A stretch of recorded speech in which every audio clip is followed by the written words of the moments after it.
Hello and welcome to Frost Over the World. Later in the programme, the Prime Minister of Bangladesh and the brilliant actor Simon Callow.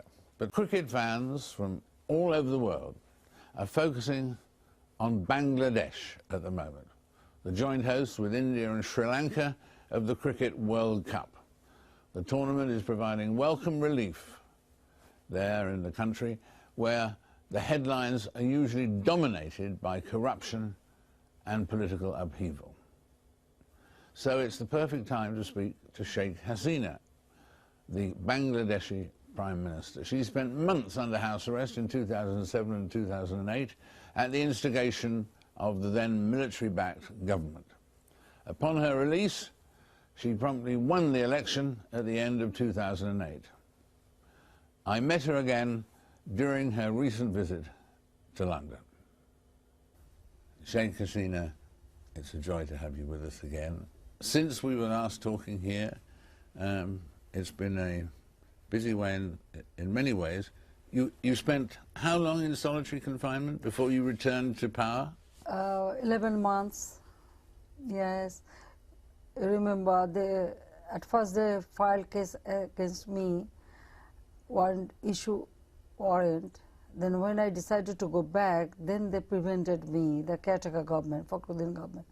So I forced to go back, and I received tremendous support from you and all our overseas friends, and also inside the country people supported, so they couldn't stop me. When I returned home, and after that they arrested me. So when they decided to give election, then they released me and other leaders. And the election was held in 2008, December, in the month of December 2008. So through that election, people voted for us. Then I formed government. Right. And the opposition is Khalida Zia. Yes.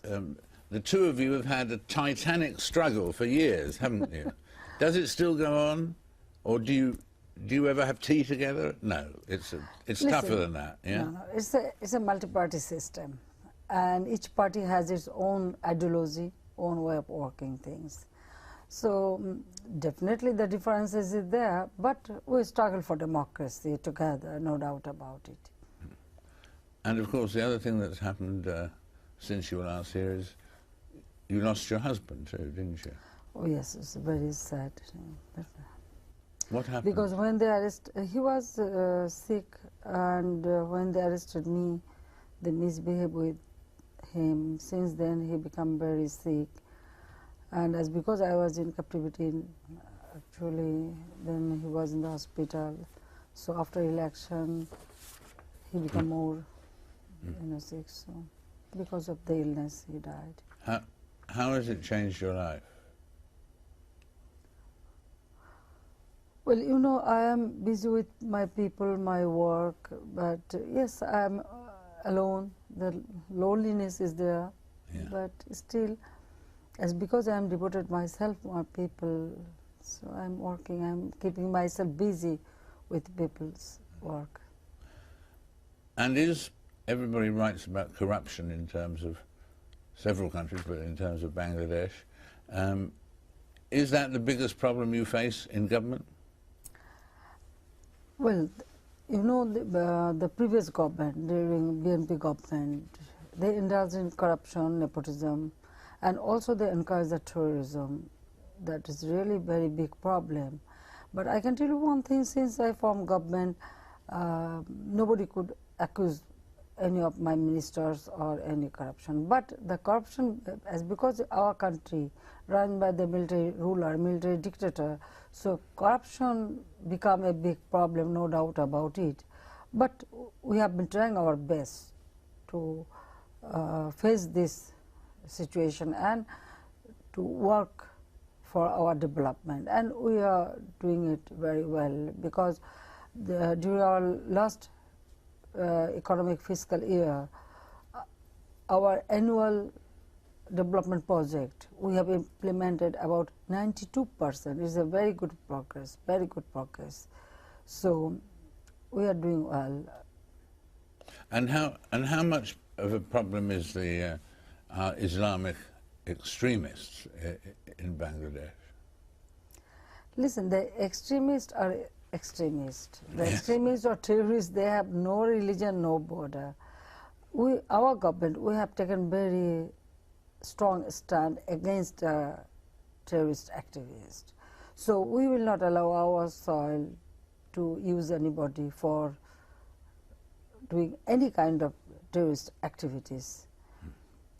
Though our people, in general, they are very much secular-minded, open-minded. They're very, generous people.